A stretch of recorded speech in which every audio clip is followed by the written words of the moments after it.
That's Dave Lapham, Unrealism, Bengals radio network analyst for over 30 years, Bengals offensive tackle, I think from 74 to 1983.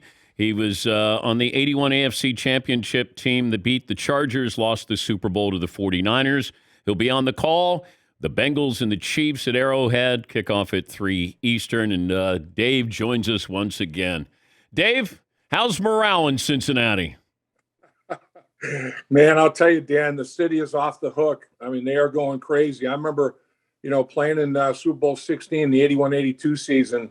The community just went crazy. Same thing, 88-89 for Super Bowl 23, but there was no social media. Now with social media, oh my gosh, man. I mean, it is as crazy as it could be. Is it Joe Burrow's town? Absolutely.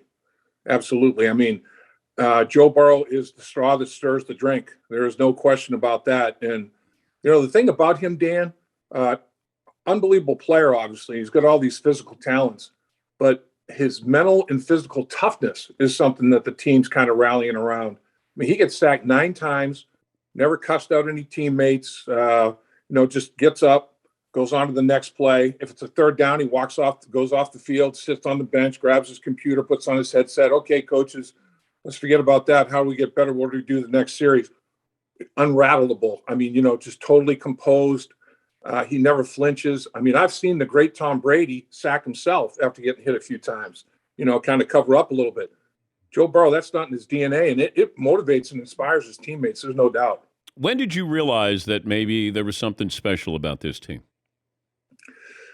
I think when Joe came back early, I think before people thought he was going to be able to come back and played from the beginning of the season on.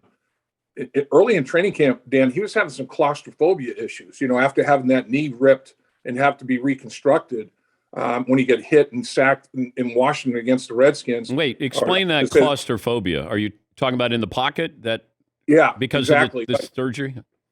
Yeah, so he gets ripped. The Washington football team, Allen rips his knee up, and he has to have it reconstructed. So in the early stages of training camp, when he was in pass rush situations, he got a little bit claustrophobic, which is understandable. But man, once he broke through that, and he started right after the bye week, I think physically his knee started feeling better because during the bye he had more time to even increase the rehab, and he started feeling really good physically after the bye. And now he doesn't even think about it. I mean, he's extending plays, running around, manipulating the pocket, doing all the things that he did. And even last year when he played in the 10 games he played in, he just has it. He has that it factor. And you look at it, Dan, they're a group of specialists. I mean, the 3 wide receiver package they put out there is as good as any in the league when you talk about Chase Higgins and Boyd. Then you have C.J. Uzomah, complimentary guy at tight end, and then you have Joe Mixon. I mean, it's pretty darn good. They beat Kansas City a couple of weeks ago. How do they beat Kansas City this time with what's at stake in Kansas City? I think it has to be like it was last time, in January 2nd in the regular season at Paul Brown Stadium. Neither team turned the football over. They both played a clean game that way, but Kansas City self-destructed with penalty. They had a punt return nullified by a holding penalty. They had 10 penalties in the game. 6 of them resulted in first downs for the Bengals to continue drives and that sort of thing. So they self-destructed by penalty. If the Chiefs bring their A game and the Bengals, don't, they're in trouble. If they both bring their A game, it's going to be tough out there at Arrowhead. This is the 4th straight AFC Championship game that Kansas City's hosted. In their last 8 playoff games, they're 7-1. It's a brutal place to play, a tough place to play. So, you always strive to play the perfect game. They almost have to think they got to play the perfect game and think that Kansas City might help them a little bit somehow. Talking to Dave Lapham, former Bengal offensive lineman, played in a Super Bowl and has been with the Bengals radio network for over 30 years. I want to play a couple of clips here. How do you feel about listening to yourself when you listen to these highlights? Yeah, sometimes I shake my head. Yeah, there's no doubt. Here's the interception to clinch the wild card win over the Raiders. 4th down and goal from the 9. 17 seconds to go. The play clock at 3. Shotgun snap. Carr throws into traffic. Intercepted. Jermaine Pratt has the football. Yeah. Coffin nails. Bam, bam, bam. How about that? Where did Bam Bam Bam come from, Dave?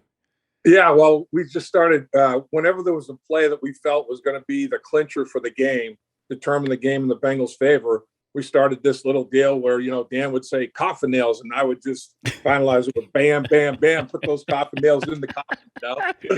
So that's got to be our thing. Here's Evan McPherson, game-winning field goal to win the divisional game.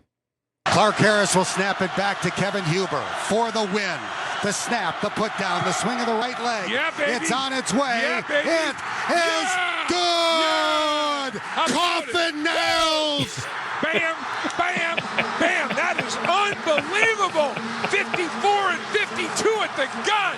That is unrealism right there. That's courtesy of WLW, the Bengals Radio Network. And then there's this one. We've had Dave with joy and Dave with sorrow. The Bengals missing a field goal in overtime versus the Packers from October of 2021. Huber ready for the snap from Clark Harris. He extends the right hand, catches the ball, puts it down. The kick is on its way. It hits the upright and is no good. Oh, my gosh. 5 missed field goals. Unbelievable. Does anybody want to win this football game?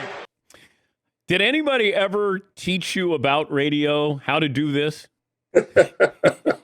all I can say is John Soller, when I first got the opportunity, he said, this is local radio. You remember Joe Nuxall? Yeah. With the Cincinnati Reds. And he said, I want you to do radio kind of like a fan sitting at a bar with a bunch of people and reacting like they would react and like Joe Nuxall. And I'm like, okay. So I just started doing it that way.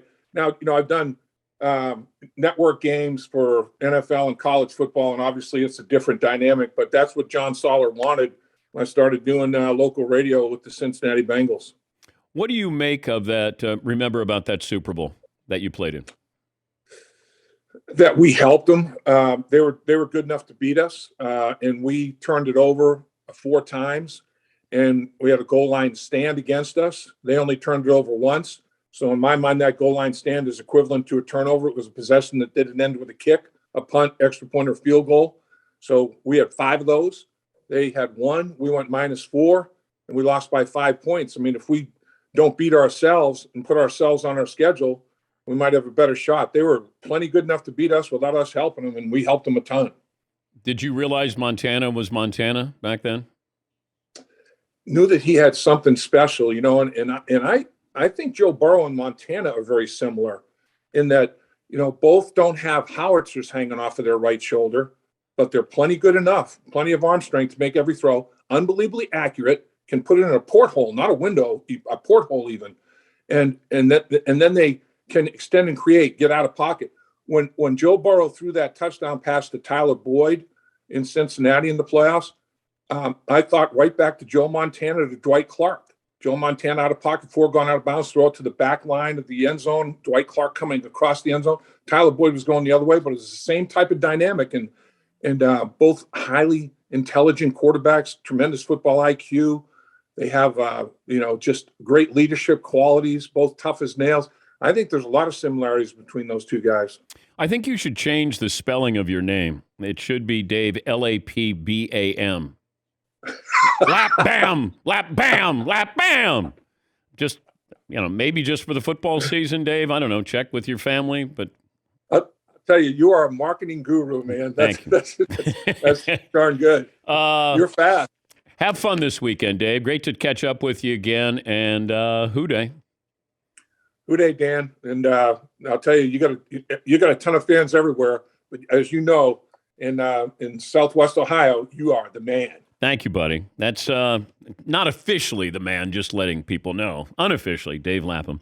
Although I always hear from my friends, and they'll go, "Are you on the Bengals bandwagon?" I go, "No, I would love for them to win because of the story and the people in Cincinnati.